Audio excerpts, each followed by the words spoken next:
जैसे गौतम बुद्ध जी के बारे में आज हम इंद्रप्रस्थ पार्क में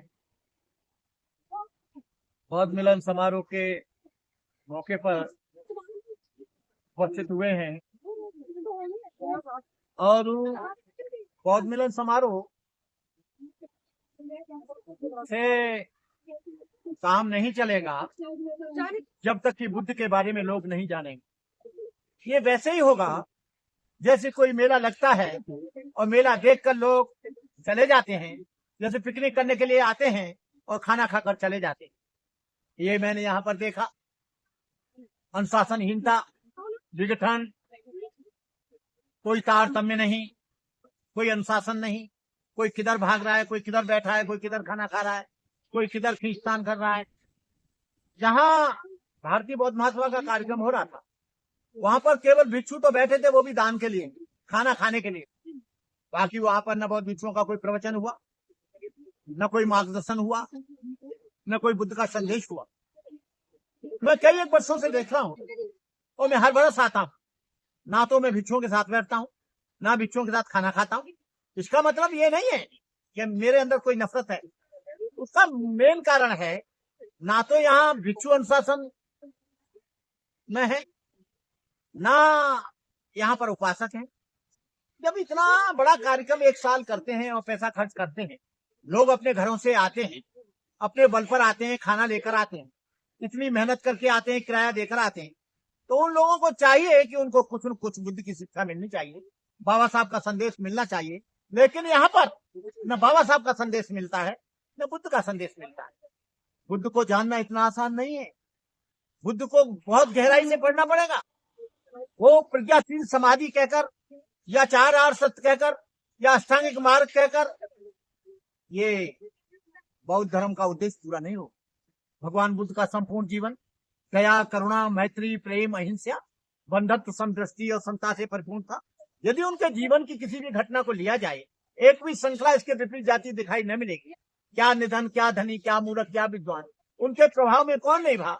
भगवान बुद्ध की जो आइडियोलॉजी है, भगवान बुद्ध की जो विचारधारा है, ना तो गंडा ताबीज की विचारधारा है, न भाग्य भगवान की विचारधारा है, न झाड़ फूंक की विचारधारा है, न गंडा ताबीज की विचारधारा है, न जादू जंत्र मंत्र की विचारधारा है। भगवान बुद्ध की विचारधारा विज्ञान पर आधारित है, तर्क संगत है, न्याय संगत है।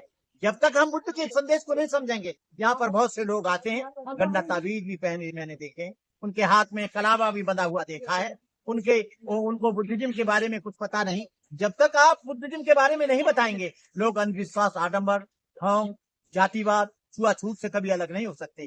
भगवान बुद्ध का वह जमाना था जब छोटे छोटे नगरों से लेकर बड़ी बड़ी देहातों तक हर जगह जनमानस को झकझोरने वाली, कभी आंधी तो कभी विस्मय पैदा करने वाली एक ध्वनि निरंतर निनादित होती रहती थी, बुद्धं शरणं गच्छामि, धम्मं शरणं गच्छामि, संघं शरणं गच्छामि। इस आवाज को बुलंद करने वाले कौन थे?